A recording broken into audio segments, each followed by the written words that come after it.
Ladies and gentlemen, we're back for another ROSTERMANIA video. This time, though, it is none other than the lump of lard himself. Look at him. Skrapz, you lump. How you doing, mate? How's it going, Jack? I'm good, thanks. Good, good. I've been good, man. I miss you. Now that the season's over, we don't get to see each other as much. It's been a while, huh?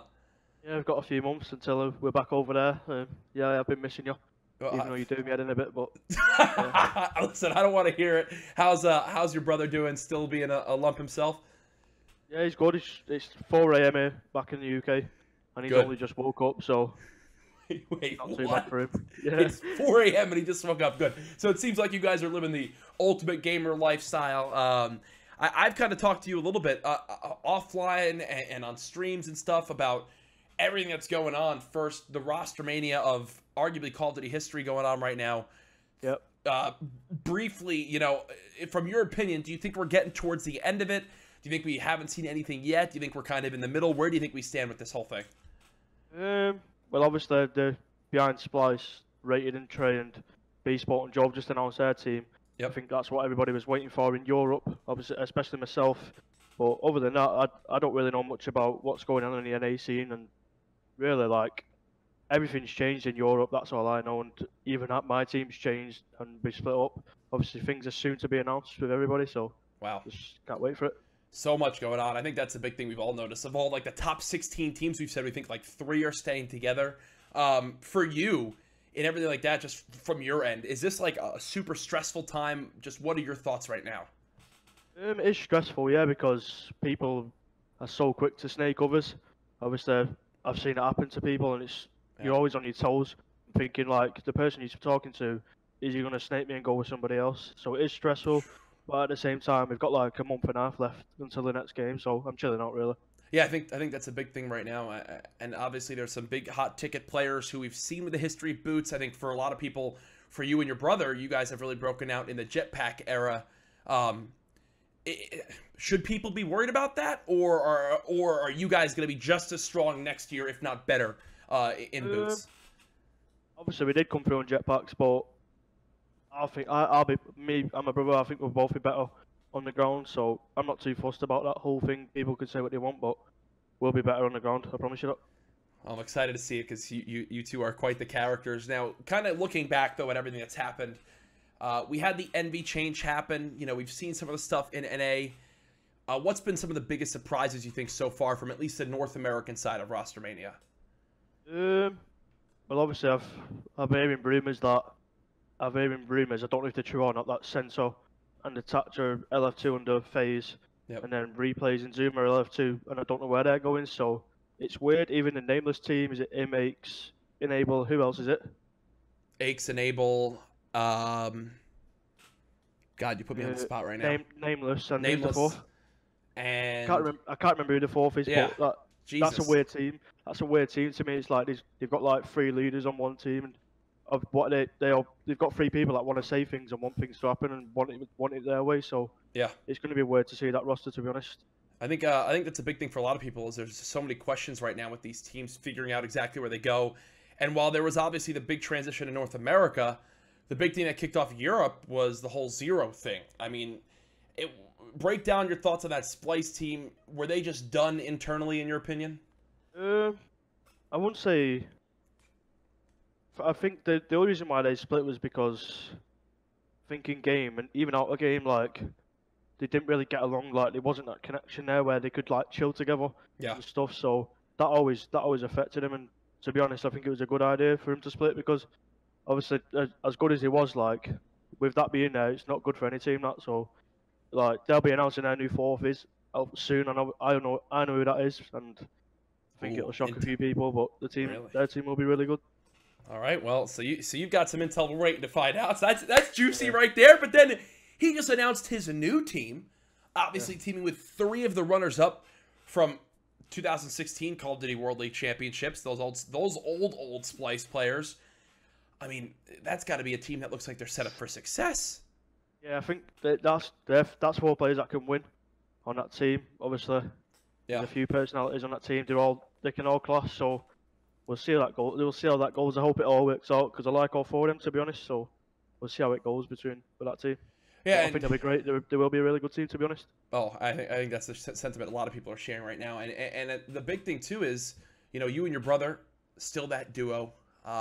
What is it about teaming with your brother? I know, yes, he is annoying, but what is it about your brother that makes him such an appealing player to be alongside? Because, to be quite honest, I feel like if he was holding you back, you'd make the decision to go and play for the win and drop that lump. But because he's doing so well, you're sticking with him. What is it about him that makes him so good to play with?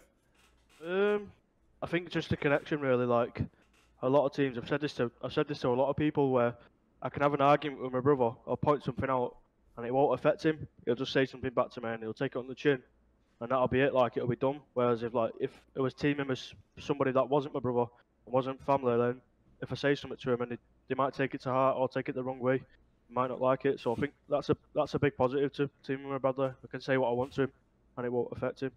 Yeah, because we've seen at times though that's been a critique of some of your former teammates, where you guys will kind of go back and forth and mid-game and kind of throw things off. But obviously, with maturing, that also helps.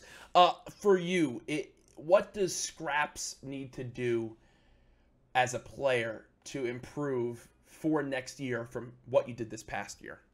To improve, I think. I like to rage, but I don't like to rage, but I get annoyed at dumb little things.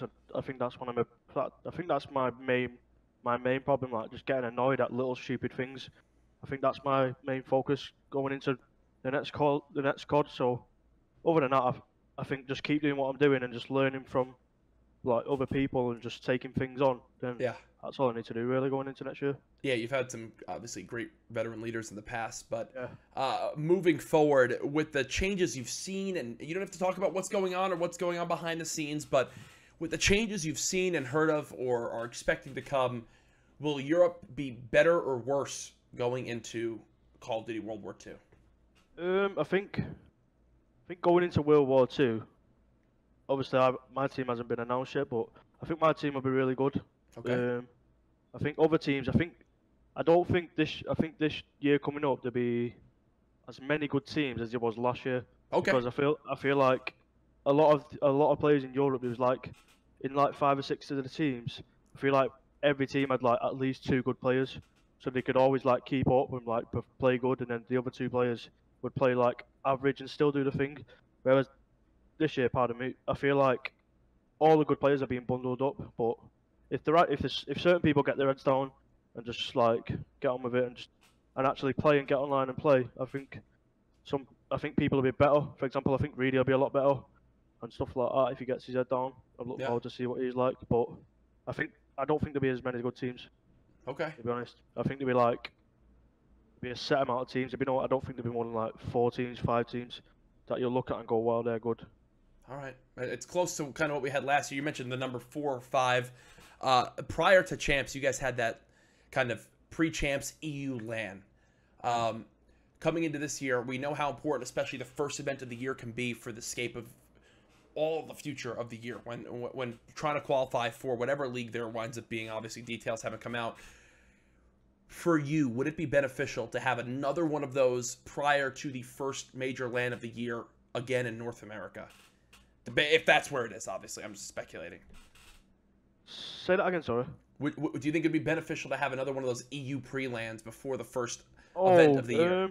I think it was good, yeah. What I liked about that was, especially, obviously being over there, was just getting used to like the environment and my sleeping pattern and stuff. Just my body adapting. Yeah. And obviously just good vibes, really. Who was with? We was with Red, and I like everyone on that team. So it was just chill, good vibes.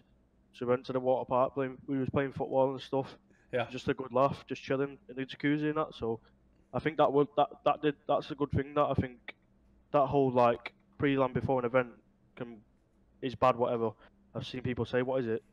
Every team that's pre-land has had like done shock in the event they've done it for, but I don't think that does it. That affects it one bit. I think it's a good thing, to be honest. Pre-landing.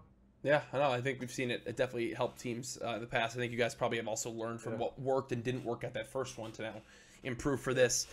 We still have a lot of details are waiting to come out about Call of Duty World War II, but this ROSTERMANIA has a lot of people excited in the community. what for you, outside of maybe the return to boots on the ground, what are you most excited about in Call of Duty World War II for the competitive scene? I think I'm just like this year. It wasn't so much as like there wasn't so much of an am side of things. Like you had your league teams, and then it was like 3 teams below that. Then everybody else didn't really play. So, but I think going back to boots on the ground, I think everybody just wants to play it. I just love seeing how excited everybody is, and everyone just wants to get on the game and just play it. That's what I'm excited about the most. Like, just everybody wants to be back playing it. Yeah, I think Even watching it, like when the beta was out, like how many big people were just streaming it and playing it. People I didn't think played COD, like who was it? Summit was playing it and all that. Disrespect, it was just loads of people. Yeah, it was just good to see. It's got a lot of people excited, and to see just how big, I mean, hell, you were at Champs, you were at Anaheim, you saw how big those crowds were. To now think of where they can go for next year, it's a great time for Call of Duty.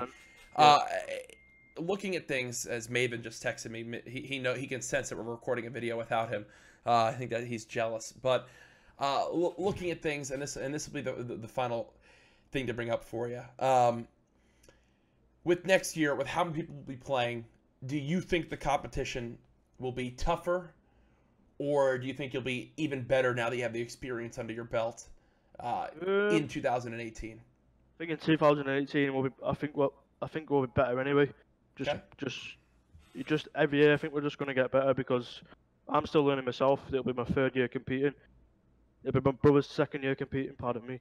So I think by the end of next year we'll be up there with the best, beating with the best. We already are, but I'm on about beating them consistently. I love it. You've given me some great notes on the different teams.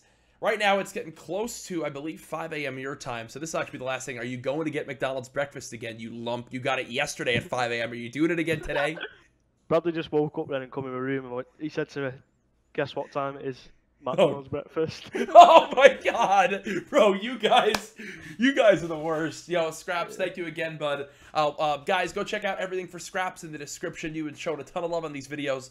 The more likes, the more views and love it gets, the more these guys want to hop on. So I thank you again, Skrapz. I love you, pal. And I'll see you soon. Thank you.